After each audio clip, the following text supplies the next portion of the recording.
Well, well, well. We have some interesting stuff to talk about this week. We're going all over the place, folks. We're going from Warhammer 40k to Silent Hill, which, I mean, granted, in certain parts of the warp, I don't know how you tell the difference. But we're going to be doing that. We have an old friend named Hamas Piker that we're going to check in on. And then we're also going to be talking about apparently a new kingdom called Thiefkanda. So that's always great. So we're going from Space Marines to stereotypes to psychos to Silent Hill. It's going to be a fun time. So let's go ahead and get this thing rolling. Welcome once again, folks, to another episode of On the Grind.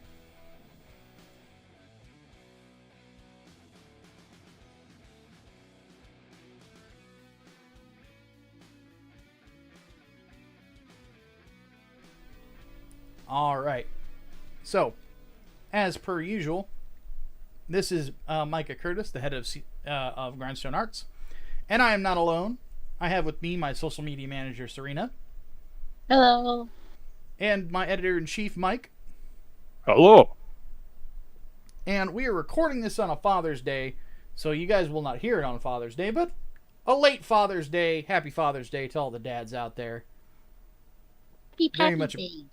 Yeah, very happy for. I got to talk to my dad a bit today about some stuff. Wish him happy Father's Day. Wish I could have been there, but it is what it is. But today, the only father that we're going to be talking about, at least with the review of the week, is the Emperor of Mankind.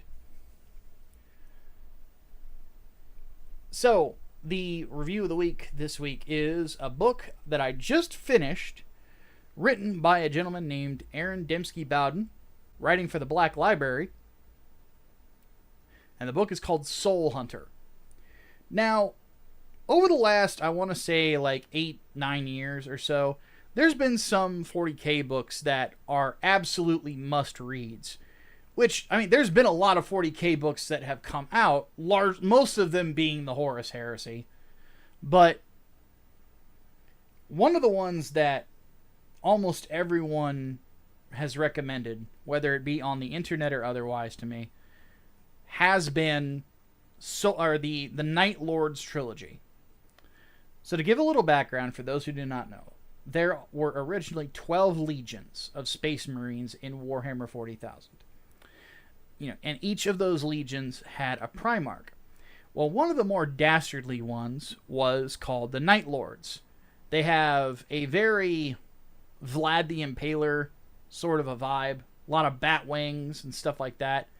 And their Primarch, Conrad Kurz, I would go so far to say is the best evil Batman ever. Because the Batman Who Laughs sucks. He's terrible. Just fucking awful. I hates him. But this book takes place many years after that, but it takes place before the fall of Cadia. Literally, like, right before it. So basically, what we are doing with this particular book is we are following a Night Lord's war band.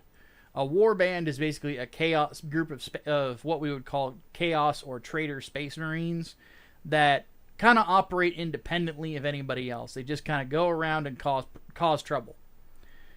And these particular Night Lords, our character that we follow, our main POV character, is a former Night Lord's apothecary named Talos. Specifically, Talos Valkorin. Talos is very old in this book. Like 10,000 years old. Because Space Marines, they do age, but they are functionally immortal. I don't think that as of yet there has been a Space Marine that has just died of old age. But Talos is part of the 10th Company, or formerly of the 10th Company of the Night Lords. And he was part of what was called First Claw, which is basically First Squadron. And a squad is usually around 10 Marines. So the book follows him and that squad aboard their ship. And the gimmick with this particular book is that it effectively exists to show you how far the Chaos Legions have fallen since the Horus Heresy, and kind of how crazy they are getting, and how purposeless they can be as well. And Talos is an interesting character because he's a Night Lord. The Night Lords are not good people whatsoever. But he is someone that actually at least has some redeeming qualities. He is kind of almost a rebel without a cause. His only concern at this point in the short term is taking care of his men. That's it. His brothers. And anything else is secondary. And these guys are at a point where they're not able to even properly outfit themselves as Space Marines. Talos himself, when you look at his armor, none of his armor is stuff that, or it was barely very much any of it, is stuff that was from the Night Lords. He wears a helmet that apparently he got from an Ultramarine. He wears a chest piece that he got from a Blood Angel. A shoulder pauldron, same thing. He also has a sword, a power sword that was a Blood Angel's power sword. That still actually has the Blood Angels, the emblem, the bloody teardrop on it, and a pair of wings, so on and so forth. He just basically looks like kind of a hodgepodge of a Marine. And to be honest, a lot of his squad mates look the same way as they are described, in regards to their armor. So at this point, the Night Lords are not in good shape. They are completely and totally aimless. They very rarely operate with one another. When they do, it's usually at someone else's behest. Usually Abaddon the Despoiler, who is in this, by the way. He's actually in this book. And effectively what's going on, at least at the early parts of it, is that Abaddon is making the preparations for the 13th Black Crusade. And the 13th Black Crusade was the fall of Cadia, whenever he colony dropped it and just destroyed the planet, ripped open the Eye of Terror to split the universe in half. This is basically, you're seeing part of those battle plans get started.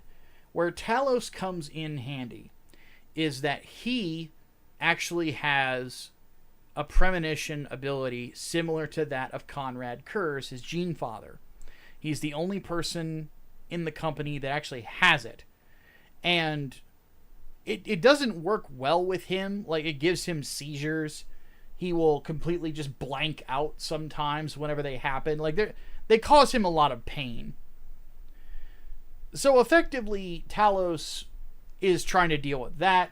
He's trying to deal with Abaddon wanting to try to use those prophecies to his benefit, which Talos basically tells him to fuck himself.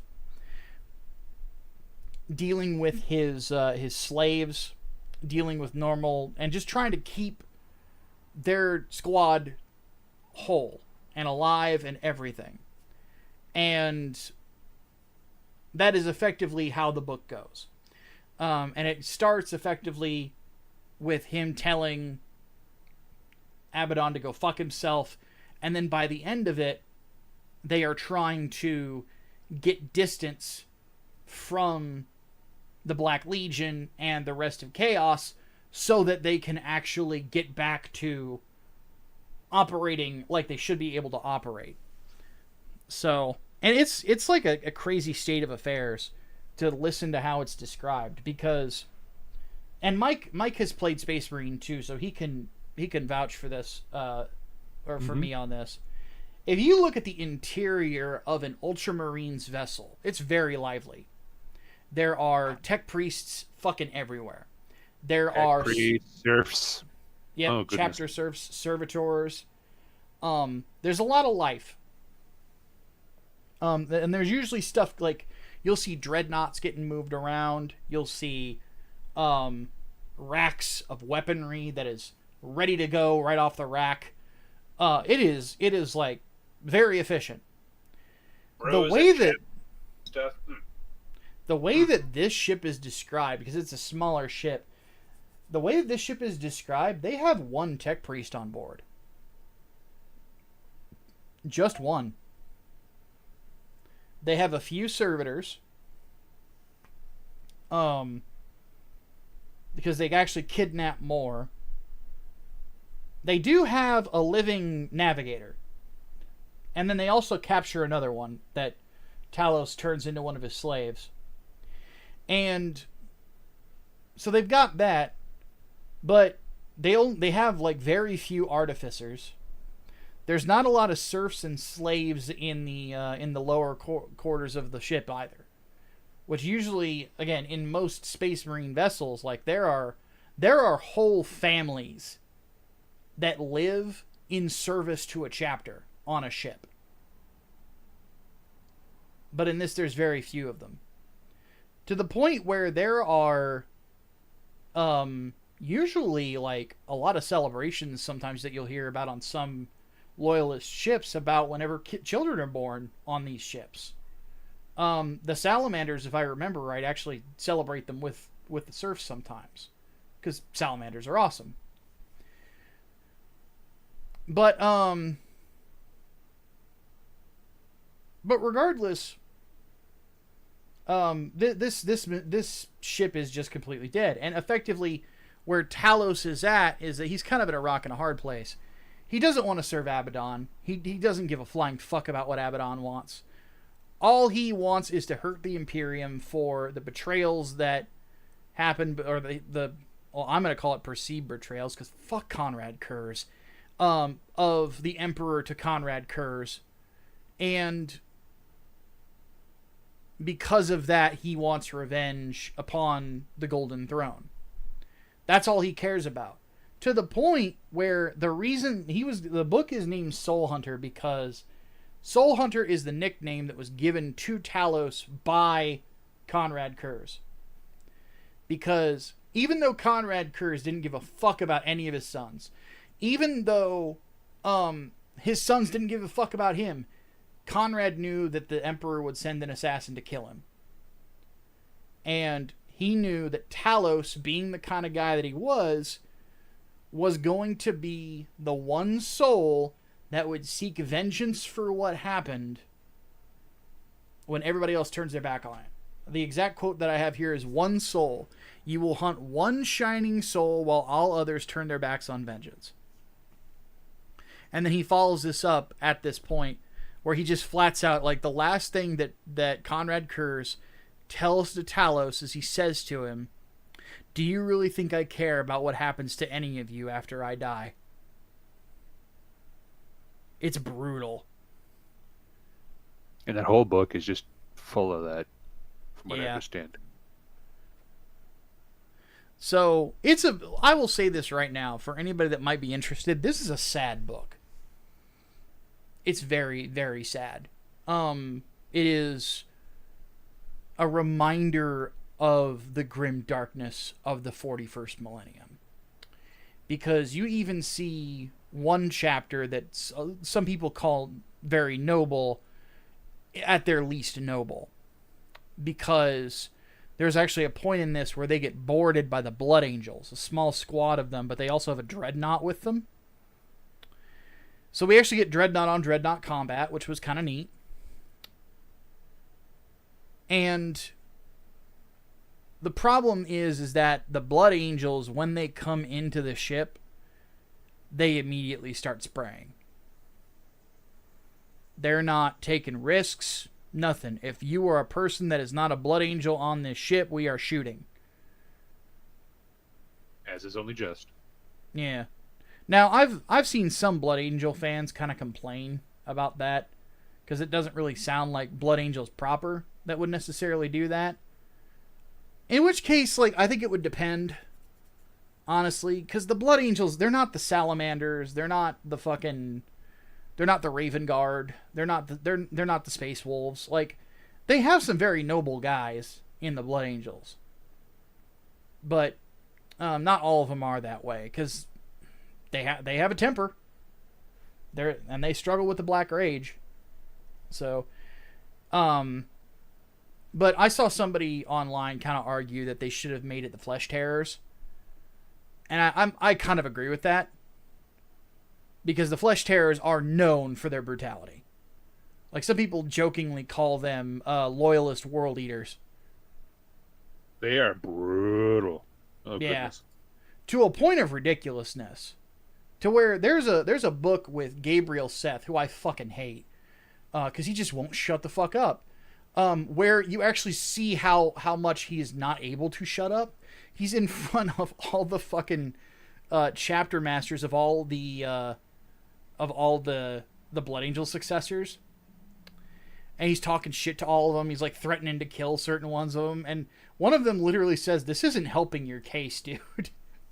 It literally feels like one of the body cam footage videos that I watch where the cops are like, "Dude, what are you doing? Like, why are you being stupid? Just stop." But, and then Yeah, this is again how stupid Gabriel Seth is. Gabriel Seth calls the Lamenters cowards for wearing yellow. For all the rage that the Lamenters lost, the Flesh Tearers gained. That seems how it balanced out. You know, that's a good way to look at it. Yeah. But yeah, the Lamenters I would not call them cowards, because No, they're they not at all. Yeah, they went through a fucking penitent crusade and lived. They were 300 strong, and then they ran into the fucking a tentacle of, what was it? I think it was Hydra of the fucking Tyranids. Like, it was bad. But they lived through it, and then they ended up getting Primaris reinforcements. But anyway, but yeah, like, some people argued like the Flesh Terrors would have probably made more sense for them to go in, but you know, it is what it is. So, but effectively what it does is it kind of shows you the other side of the war also, because even though the Night Lords are fucking terrible, there are people on that ship that never interact with them, never do anything. They got kidnapped, they were enslaved, they don't worship chaos, you know, they're just trying to do their job so they don't die, and they end up getting killed anyway. So it's just a very grim reminder of, again, in the grim darkness of the far future, there is only war, and war is hell. But yeah, that's effectively what the book is. It's very reminiscent of, and I think that's why a lot of people like it. It's very grimdark, but it's told in such a good way that you don't like. It's not ridiculously grimdark. It doesn't travel into like grim derp. It's just, it's a situation that sucks. Everything sucks. Everybody sucks, and there's not very many ways out of it. I will admit, though, Talos himself is a very interesting character, because there's a line from him, I don't remember if it's in this book or the next one, where he flat out says that the reason he became a Space Marine is because he wanted to be a hero for once. That's fucking sad, man. Because it's like, man, you are in the wrong company for that. Like, if you had been a son of Vulcan, or Gilliman, or Corvus, or someone like that, you would have been great. But man, you got Conrad fucking Kurz. That sucks, dude. So, and like the other thing about him is that, like, he's relatively kind to his slaves. Even when stuff happens that he's not too pleased about, he never really takes anything out on them. He'll chew them out, but he never gets physical with them in this book or anything like that. You kind of get the impression that they are his property. He doesn't not treat them like property, but he's a lot better to them than some other Space Marines are to their chapter serfs or slaves. So it's just one of those things where you're like, you kind of wish he was somewhere that else other than this, but he's stuck. So, but it's a really good book. It's very enjoyable. There's some good action scenes in it too. The Night Lords actually managed to take down a Warhound Titan, which is no small feat. They managed to drop it by cutting into like one of the joints and placing melt-a-bomb charges on it. So it just kind of topples over because Warhounds are, they're basically just giant fucking ATSTs. Mm-hmm. So they managed to topple it, which it's a really cool sequence. It's a fun thing because like there's also other characters in the squad. There's one that I'm kind of fond of because he's a big fucking dumbass named Uzas. Uzas is a corn worshiper. Oh. So there's a point, I shit you not, where Uzas, poor guy, he used to be a sergeant in the company, so he used to be like very capable warrior. They get into a fucking combat engagement with that Warhound Titan, and I shit you not, he literally runs underneath it, starts screaming blood for the blood god, shooting his bolter at it. And the other guys in the company are like, or the squad are like, what the fuck is he trying to do? To the point where Talos has to run up to him, fucking beat and punch him in the head until he just stays down. It's really funny. But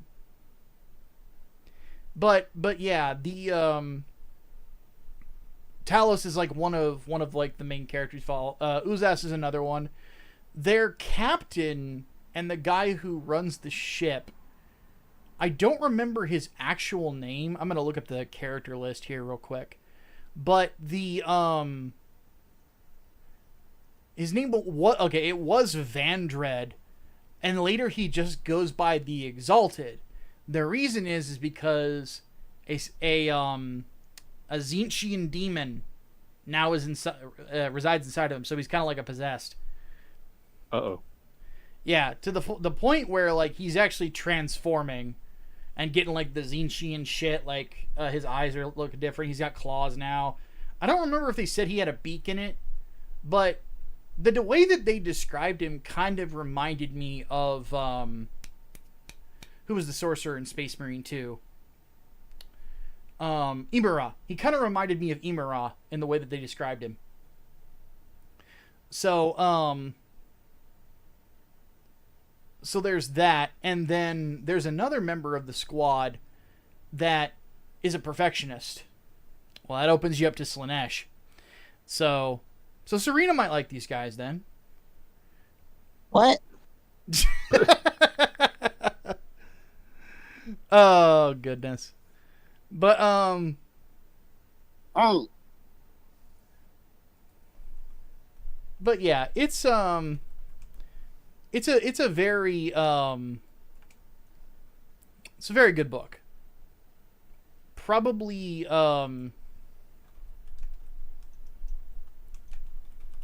I wouldn't say it's necessarily the best one I've read yet. I'm pretty fond of the Carcharodon's books. I really like those. I also really liked Vulcan Lord of Drakes. But this is really good too. So yeah, I would have to say, folks, if you're out there and you're a 40K fan, you want to read some more 40K fiction, you want to specifically kind of see the world through the lives or through the eyes of like traitor Marines that aren't necessarily following the Chaos Gods and are kind of struggling with that, Soul Hunter's really good for that. It just gives such a unique perspective. And I'm going to start in on the next book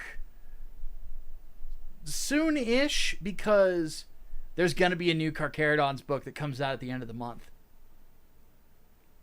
It's called Void Exile. I'm really looking forward to it. So, because we're getting Here's what's crazy. This is gonna freak Serena out. The Carcharodons now have access to the Rubicon Primaris. Ooh. Meaning Tiberus might be even bigger now. God damn it. That boy gonna be he's gonna be like eye to eye with Vulcan by the time they're done with him. Like, god damn. How the hell do you get bigger than Vulcan?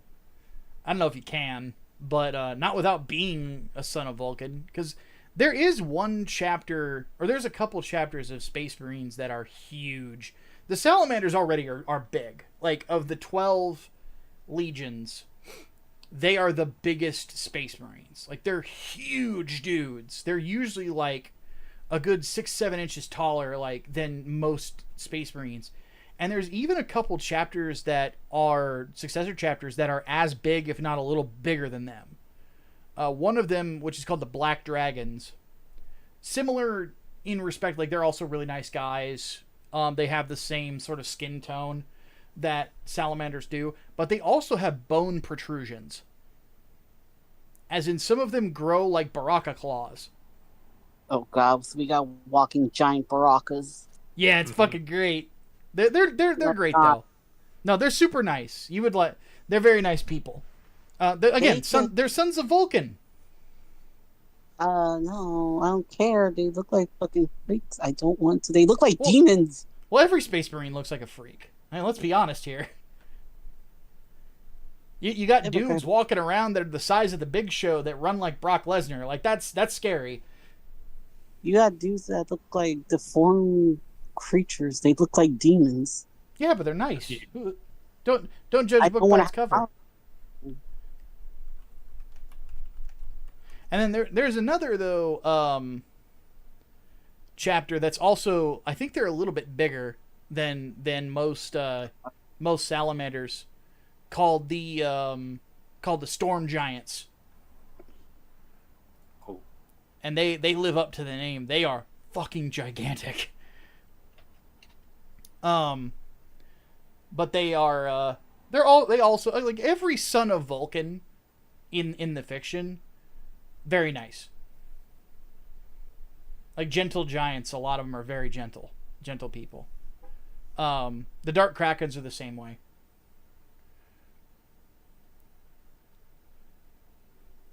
Yeah, the Storm Giants, they may have altered Biscopia, which is the third implant, and they won't let anybody look at their gene seed, and I don't blame them, because they might be like some severe mutants on that. Yeah.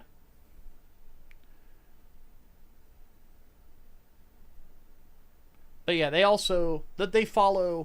don't specifically say that they follow the cult of Prometheus, which is Vulcan's philosophies on war, but they behave like it.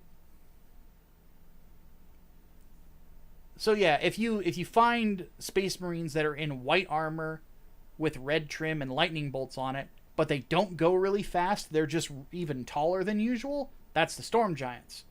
If you find the ones that are a little bit shorter but wear white and red with thunderbolts, and they really like their motorcycles, that's the White Scars. And just don't get in their way. Just let them do their thing. You'll be turned to pay. Let them eat their horse yogurt and be on their way. Exactly. Because they won't do anything to you. Just leave them alone. Gotta go fast. Go faster. Faster. The Sonic X theme is just playing on loop. The Khan himself actually pulled like some Flash shit in fucking the Horus Heresy. Like he's crazy quick. But anyway, so yeah, Soul Hunter is very good. But yeah, I'm gonna probably read the new Carcharodons book before I continue on this trilogy. But goddamn, this book was very, very good by the end of it. So yeah, definitely gets a recommendation from me. All right, let's move on to the first topic of the week. So, Serena, what do you think of Thiefkanda Forever? It's fucking racist. And I remember hearing a YouTuber talk about the concept of the whole heist genre. We have had, we had like Tomb Raider, we had Indiana Jones, we had like Uncharted, we have so many entries within the heist genre, and no one had a problem with them because the thing is about heist genre, you have to have the people collecting artifacts from Like places that tombs forgot or them. whatever the fuck, not Yeah. stealing from the fucking museums. Because last time I checked, yeah, the last time I checked, Laura Croft at ancient tombs and ruins and shit. They were actually like recovering lost artifacts. This is not recovering lost artifacts. This is just you stealing shit from like another country. Yep. So for those who don't know, this this particular game that we're talking about, what was the name of it? Retooled, relooted. Yeah, Relooted. The thing about this particular game, it's developed by a South African game studio, which I was kind of surprised hearing that the game wasn't called Kill the Boer, but or Kill the Farmer, but effectively they have created a video game that is about a bunch of people, I think from Africa. I'm pretty sure from Africa. They dress like Afrofuturistic country. That's the thing. These characters do not look Afrofuturist at all. They look like they're out of Dustborn. Fucking dude. So does the art style. Like the art style like reeks of Dustborn. So I legit thought a bunch of white people developed this like with Dustborn. I thought so too. You'd think so, right? But yeah, no. I see at their About Our Team. I see out of a group of about 20 odd people, maybe four. No, here, just have a look at them. It's yeah. There's not too many white faces in this here company.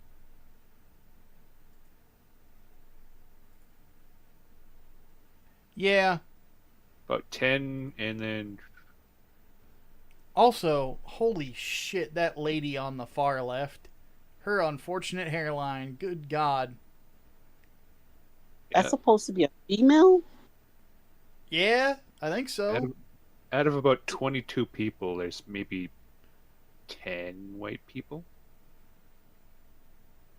Yeah. Dude, I couldn't even. I thought that was a dude. Yeah, no, I'm pretty sure that's a chick. But yeah, her hairline is worse than mine. Like, goddamn. Like, at some point, you just gotta give that shit up. But, Go regardless. do them. Embrace your ancestors. But it's just one of those things where, like, looking at the story about this, I'm thinking to myself, like, man, this is not the look you want, like, at all. Because, again, like, we see art styles like this, you think Dustborn, you think the Saints Row reboot and stuff like God, that. I fucking hated that game so fucking much. Yeah, you think Holy Concord. shit. Because have you ever noticed that they all seem to have the same color palette? Super bright, super paletted, or just like really bright color palettes. Very flashy, in your face graphics. Suicide Squad was kind of like this too. And it's just noisy. Like everything is noisy in regards to visual presentation. And there's no contrast. They try to be Fortnite, essentially. Kinda. So the thing about it, so they've got that working against them. But more than anything, it's just like, as of right, like, this was the worst time to really put out a game like this. Because we've commented on this before, but I want to say it again, because I still very much think this is the case. The vibe is shifting. Like, most people, I thought this was really interesting. I watched a YouTuber I don't watch very often, but one of his clips came. It was a guy named Papa Gut, who I disagree with very much in regards to politics, but at the very least, he's a very nice guy. But he talked about this whole thing about having apathy fatigue. And the way he phrased it is the idea that there's a lot of people out there that are throwing social messages and basically saying you are required to care about this, throwing this in everybody's faces, and people are just fucking sick of it. They just want to have a good time. They just want to go to work. They just want to do their thing. And you're getting in the fucking way of that, and you're trying to waste everybody's fucking time. Like, this is not the time. This is not the place. And people are just fatigued by all the bullshit. They don't want politics in everything so blatantly. So there's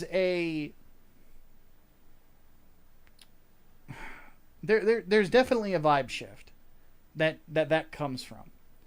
So right out of the gate, because the fact of the matter is that anybody who's looking at this is just going, all right, you're trying to do this thing of like white people bad, Africa good. You know, how dare you put a priceless artifact in a museum of all places? Now we're gonna steal it and have it put in the quote unquote right museum. Which, by the way, I looked this up. There's so many relics that get handed back and they immediately disappear. They get stolen, or just fucking lost, or in the case of like sending it back to any of the Middle Eastern countries, they usually get a bunch of fundamentalists that come in and destroy them. Like what happened with a bunch of Buddhist equipment that happened down, I think it was Syria? Yeah, I remember that. But the thing is, in this particular case, you know, the fact of the matter is like, if you want to move, if you like want to move something from one museum to another nation, you can do that without stealing it. Yeah. So like, acting as if the reason that these ancient artifacts are there because white people bad is fucking it's delusional. And then you're basically saying, so the solution is to steal it. And they're portraying the thieves as the good guys. And it's like, what the fuck? Did nobody like have like a sober second thought about this how this might be perceived? Yeah, it's like because this is like one of the biggest stereotypes. Is just basically saying, hey, we're black people. Our solution to this problem is to steal shit. How did no one picked up on this? Like, how did this get even past like the game? Not the Game Awards, the Summer Games Fest, where this was announced. How did Jeff not like say that this was a bad idea? Let's not introduce this game. I don't know, man. I mean, granted, like, I remember it was first tweeted out on Epic's fucking Twitter. It might be one of those things where I don't know. I don't know if like who's publishing it, but they're like Epic Game Store was making a big deal out of it, and I'm just kind of like, man, this shit's gonna be a fucking this is gonna be a disaster because it's like they didn't even establish like a villain because like if the museum was like was like run by Nick Fuentes or something, maybe I could see it, you know, but like it's have a little bit of insight into why the publisher didn't even be like, hey, this might be a bad idea. Good Shepherd Entertainment is from the Netherlands. They're Dutch. It's always the fucking Dutch. It's always the fucking Dutch. Folks, I just want right now, I need to let you folks know, like, a long time ago, Mike just told me that, I don't remember what we were doing. Mike just told me it's always the fucking Dutch, and then he showed me a bunch of shit, and I'm like, you know, It kind of is almost always the fucking Dutch. It's always the fucking Or Dutch. French. Well, very rarely the French. But it's always the fucking Dutch when it's something goofy like this. Yeah. So, them and their fucking clogs. But just like the fact that nobody just looked at them and said, "Guys, this ain't it." Like, this is not a good look. Like, this is a terrible look if you're wanting to sell this in the West. Because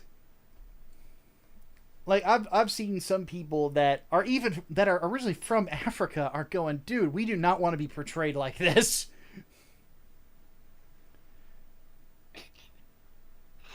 This reminds me of the what was it? The Mortal Kombat Jax ending a couple of years ago, Yeah. where Jax, who's an American, decides to fuck with the time-space continuum and create Wakanda, and we see that in the final slide of his ending, him, his daughter, and his wife are all dressed in like African garb.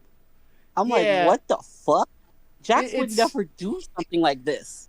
I remember I made a video about that, which I'm not really proud of because the video sucked, but I remember just saying, like, somebody out there just probably hates the fact that these dudes just fucking say that, like, everybody who is black just wants Wakanda.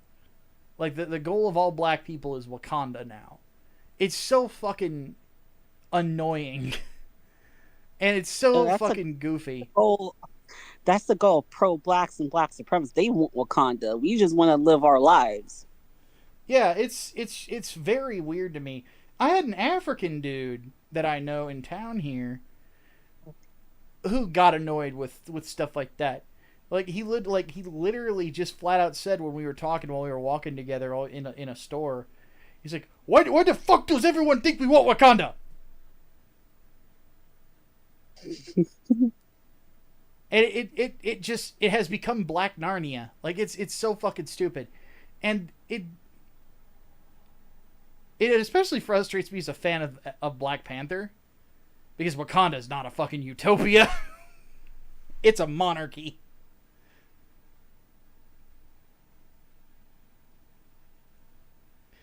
Oh my god. So yeah, this is just one of those scenarios where I'd just look at this and there's admittedly a part of me that wants to buy it just to laugh at it.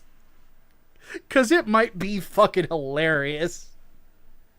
I could just watch it on YouTube. Just do what I did when it came to Assassin's Creed Shadows. Just watch it on YouTube. Oh, when I played Shadows, like that was like offensive to play. It was just so bad. Oh god. It was fucking terrible. But Let's back up at that final boss, man. They had like Japanese and African music and African rap playing during the final fucking boss fight. With the lyrics being something like "Ching Chong Ninja," I'm like, what the fuck? No, it's like, what the fuck, dude? Did no one see how fucking racist this is? Okay. Yeah, that one was the fault of the French. I know that one was like some African phrase, but at the same time, did nobody like take it like a second, like listen to it like distantly, just to like you can be like, oh, so this might be coming out as fucking ching chong nigga. I mean, yeah, it's bad. Like you found a way to find a song that's offensive to both black people and Japanese people. What the fuck? How do you do that?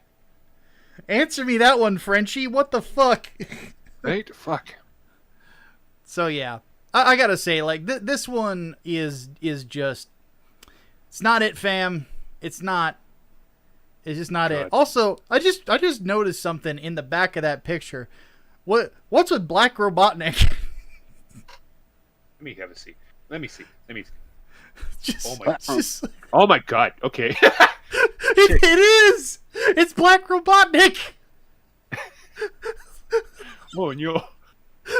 Well, we found the villain of the next of the next one, fucking Black Panther movie. Just fucking what the fuck? No, of the next Sonic movie. It'll be a crossover. Oh my god.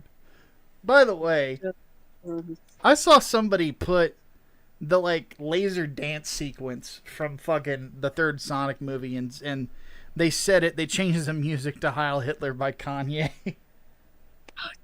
I seen it. I seen that. I hate that it works. Yeah, it's just I almost fell out of my chair laughing. Please I'm like, send that what to the me. I fuck? want to watch it. I want to I watch don't remember. I'd have to find it on Twitter, and it's been a minute. But I said laughed so fucking hard. It's so wrong. Oh god. All right, let's move on to the next topic. We have good news, folks. So good news, everyone. This Hatman's not here to say it. From Engadget over there, they say Konami and Bloober Team are remaking the original Silent Hill. So, I'm just gonna I found say it for you, Rena. I'm just.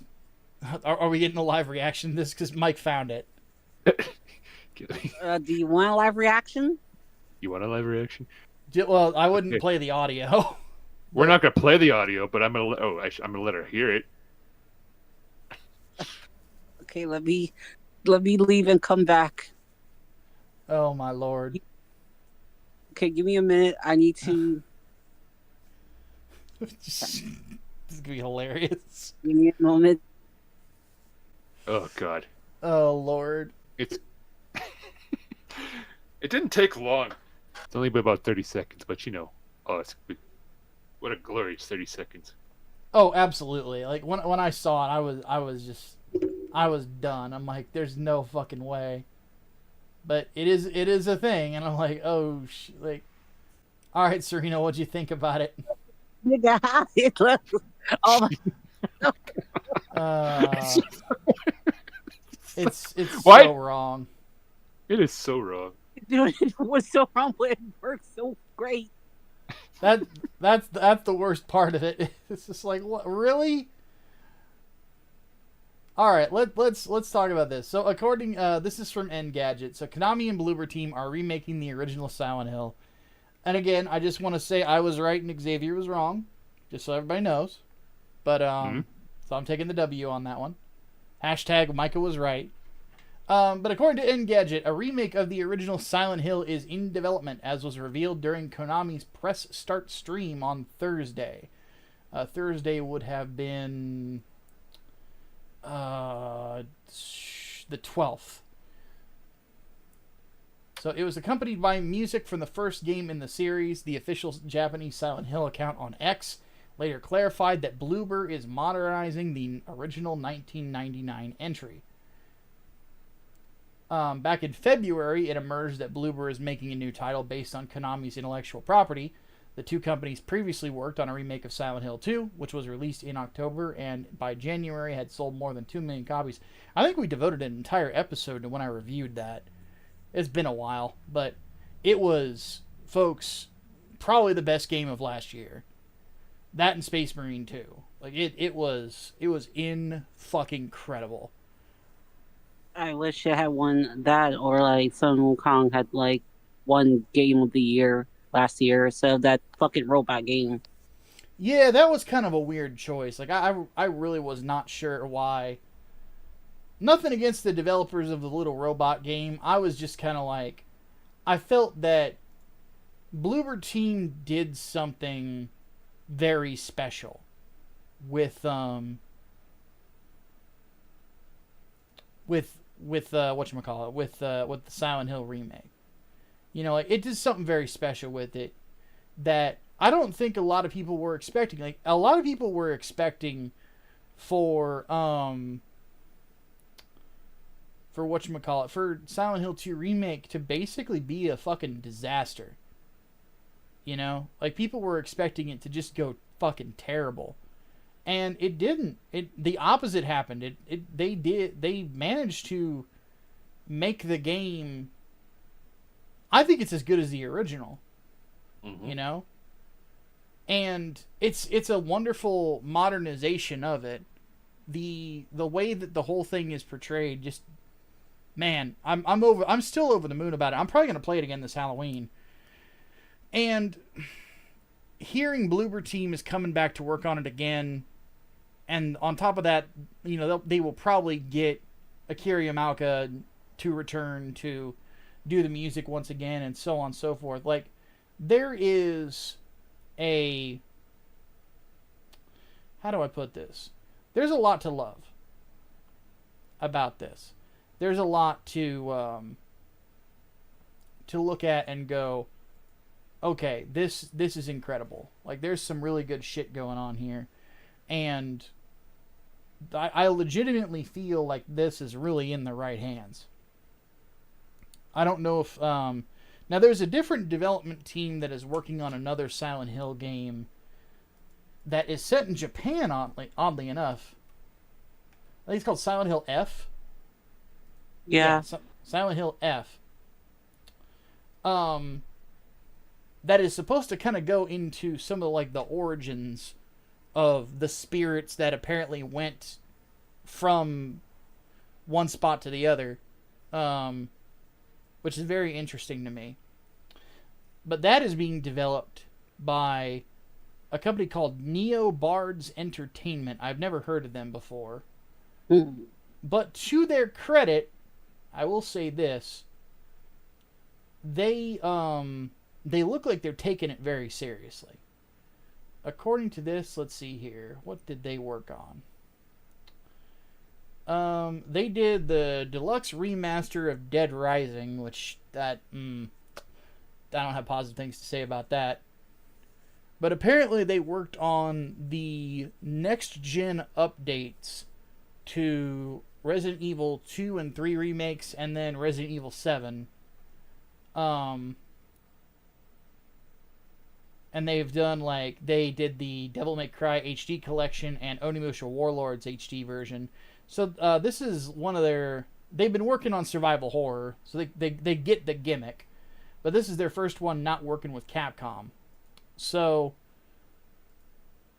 I'm hoping they're able to pull it off, because... But it looks like, again, that when Konami said, look, we're bringing Silent Hill back, and we're doing it in a way that is going to be respectful to the original material and is going to make people who love Silent Hill happy. So far, they seem to be honest with it. You know? Like, they brought developers who worked on Silent Hill 2 to work on the remake with Bloober Team and oversee it. They will probably do the same thing again. To the point where I remember... This was so fucking hilarious. Remember when, who was it who worked on the original on Silent Hill 2 that fucking, like, owned V on Twitter? Shoot. I'm trying to remember. I want to say it was the art director? Masahiro Ito. Yeah, it was Masahiro Ito. And he's like, you clearly weren't someone who worked on the original games. And he posts his own credits and said, I was the art director on the original game.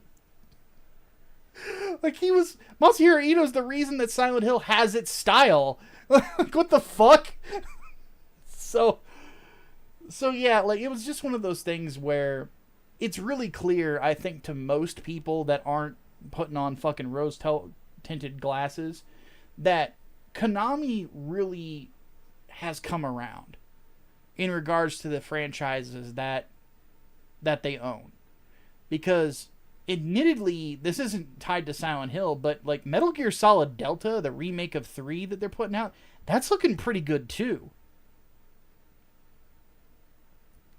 And there's going to be, like, a Bomberman tie-in as well.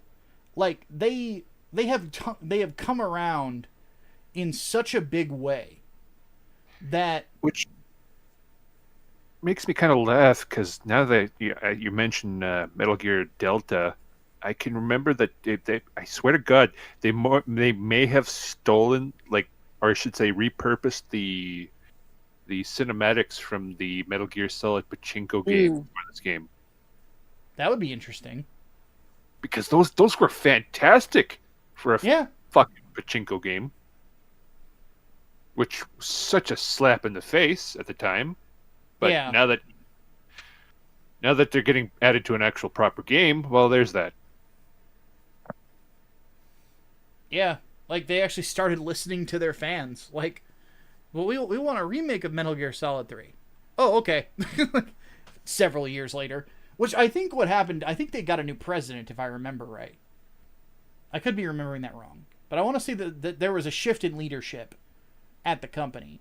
And then they started being like, all right, we're going to start taking Metal Gear Solid seriously. We're going to start taking everything else, like Silent Hill, more seriously.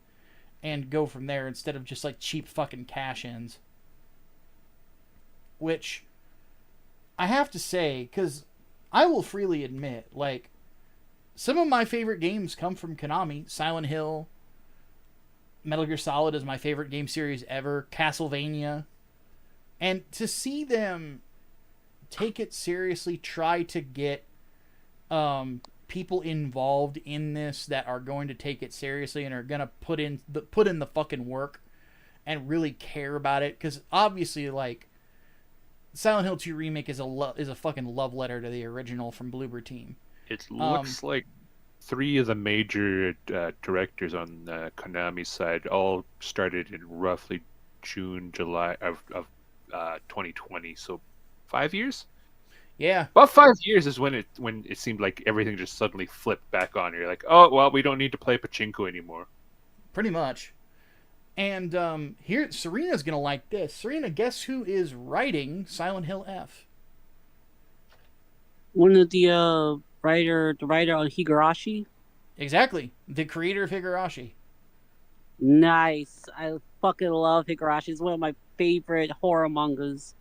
I still need to watch that anime. It's on my list. I never fully watched anime, but I have read most of the mangas that I could get my hands on. I've heard it's pretty fucked up, but it is. At the same time, like, I watched Geno Cyber. Good luck shocking me at that point. Certain scenes kind of involved. But yeah, I'm pretty stoked about this, and I just have to say, man, like, I think that the one thing that I will say about this, the only games that I have paid more than $60 for, I think over the last few years, have been Space Marine 2 and Silent Hill 2 Remake. Everything else, like, if I can find it on sale, I do it. Like, and a lot of this is because, you know, obviously the rising prices are ridiculous. But on the flip side, if they're willing to work this hard to make it that fucking good, that's one where I'm kind of like, okay, if I have to eat this cost, I don't want to miss out on this, you know. But man alive, it is something special, because and like, now here's one thing that I will tell people. I absolutely understand whenever you say that it is very frustrating to see remakes and more installments in franchises when you would much rather have new IPs. I understand 100%. What I would just say to that, honestly, start looking at the indies. Because there's great stuff on the indies too. You know, the indies are getting better and better and better all the time. I mean, I think the biggest, like, just recently, Mouthwashing was huge. And then, of course, the AA scene, because the AA scene gave us Baldur's Gate 3, the AA scene gave us Claire Obscure. So, we're still kind of in a point where I feel like the world is in a slump creatively, because, again, the vibes are just now shifting. And because the vibes are just now shifting, people are, you know, just now starting to realize that it's smarter to create new stuff, new ideas, than just constantly badger people to try and care about social issues. And with that vibe shifting, we're going to start to see the worm turn creatively. That's my thought anyway. So I'm super stoked about this. And I'm cool. I'm always stoked to see what the world of video games is just going to give us. Because there's so many creative people that work in it. There's so many hard workers that work in it that just want to make cool stuff. And I want to see it. I want to see all of it. I want to see it. I want to see it happen. So make it happen, folks. All right, final topic of the day. This one we're not going to talk too much on because we've already talked about this idiot enough already. But this is an update to the story. We did promise that we would continue to cover it. So Hamas Piker, formerly the top streamer on Twitch, not anymore. He has been dethroned by a bald guy. But Hamas Piker, last we covered him, he had been detained at the airport, if I remember right, after coming home from like a trip to France. Mm-hmm. And it turns out that he lied about the detainment. The government actually was like contacted by the press, and they flat out said that he's lying about the detainment, that it wasn't as long as he said it was, and it was basically standard stuff, trying to act like his rights were being violated, this, that, and the other. And notice that when they said that, and he had the opportunity to say, "Oh, well, we'll play I'll find a way to get the footage and play it," never happened. It's because he's lying. You know, it's kind of obvious. So, but if you thought that Hamas was going to slow down after that, he has not. Recently, he was, what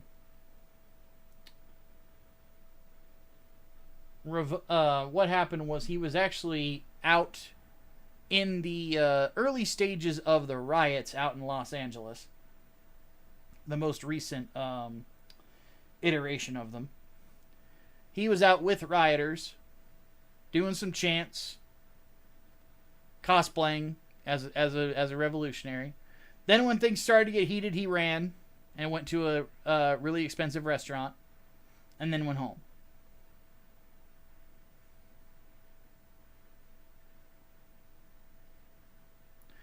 So, on top of that, he has continued, of course, his support of terrorist groups in the Middle East, even though, as we have seen recently, the Iranian people don't even support this. But, you know, far be it for Hamas to actually, actually try to stand up for the little guy. But recently it was revealed that Hamas has been taken out of a program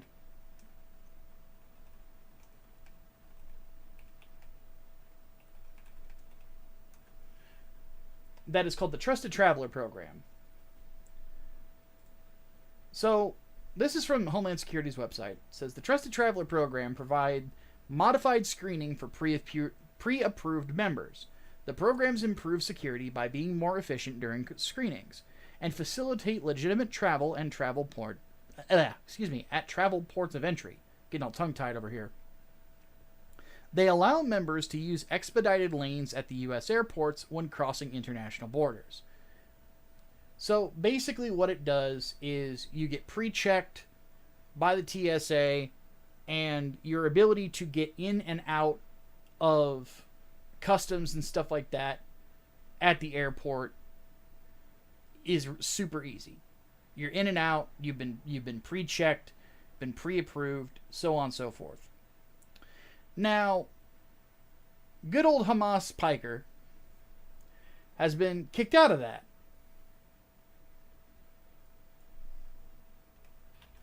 It's little surprised as to why.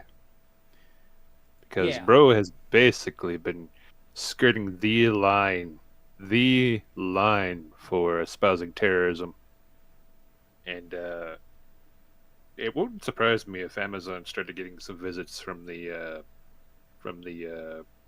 the men in suit, the fucking alphabet agencies, all those people, just a little chapped about what he's saying and what he's doing in front of so many people.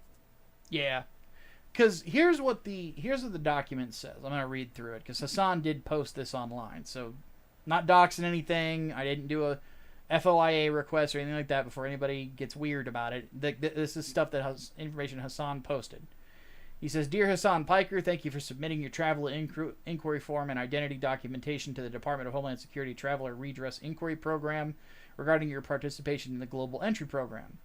And then it goes over what CBP does and so on and so forth. Then there's a paragraph that says, after careful review, we have determined that your Global Entry Program membership was revoked because you do not meet the guidelines for program participation. An individual is ineligible to participate in the TPP, Trusted Traveler Program, if CBP, at its sole discretion, determines that the individual presents a potential risk for terrorism,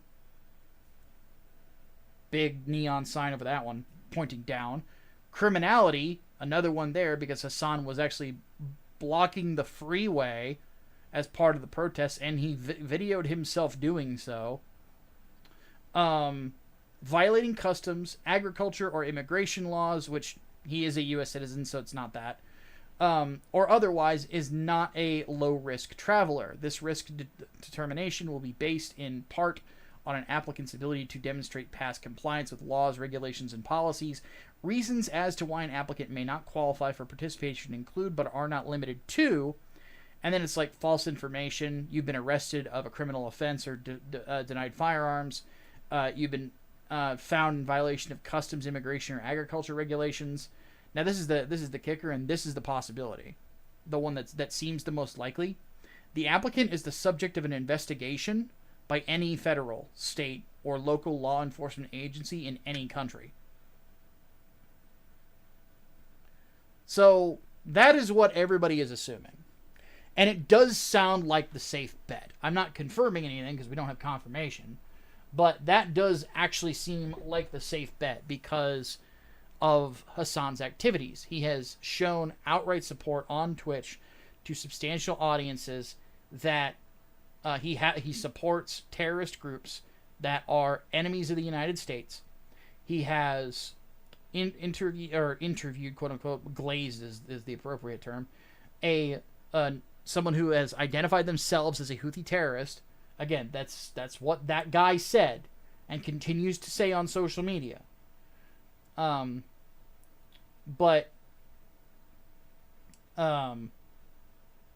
he's done that.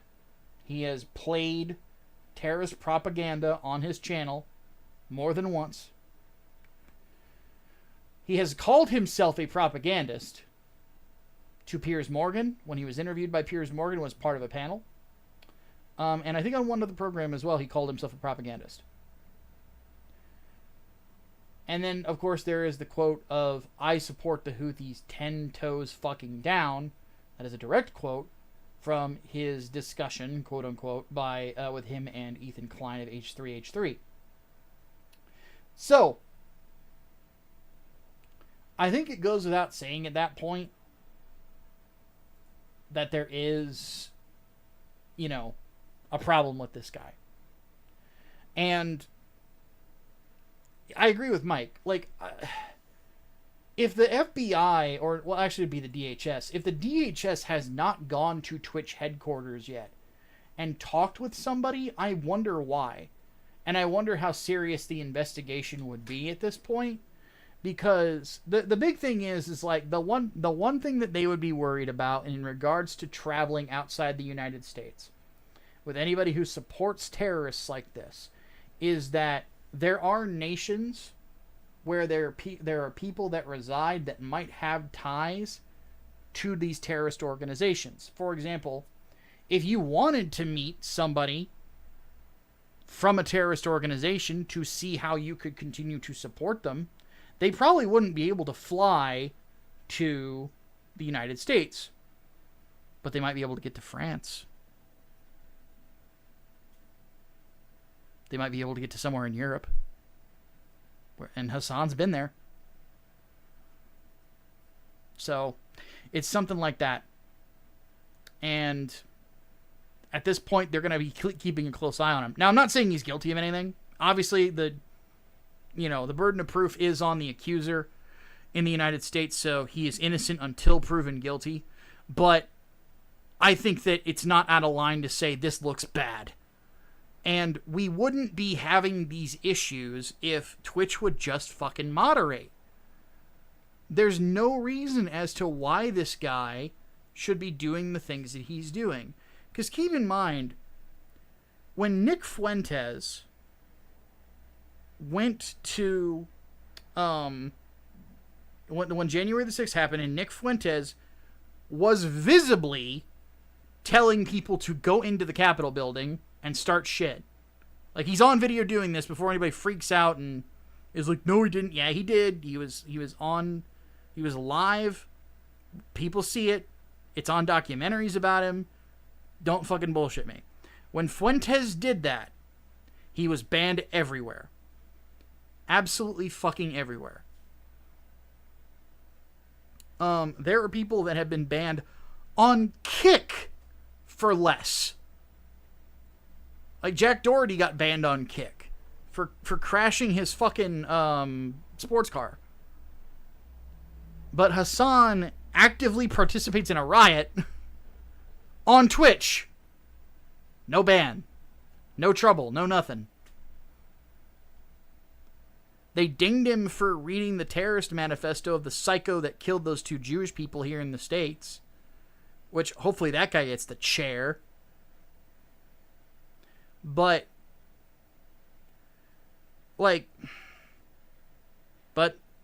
Hassan, he got dinged for reading his manifesto, but he got dinged on his day off, so it didn't fucking matter. So, it's just one of those things where I find myself, as a content creator, frustrated because I go out of my way to obey the rules. Go way out of my way to obey the rules. And it has gotten to a point where I will freely admit I see the purpose of having Jannies. They can be very effective in keeping a community from going batshit insane.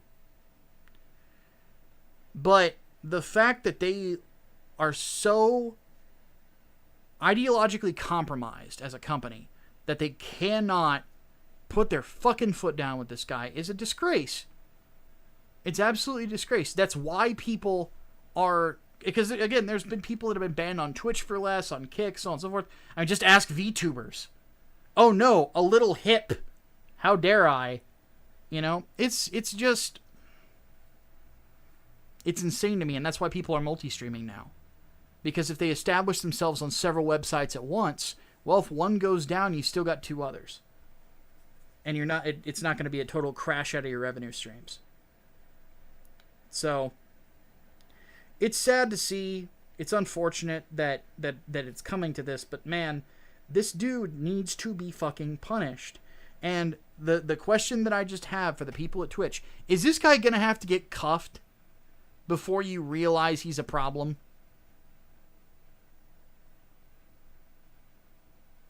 Is it going to have to come to that? Seems like...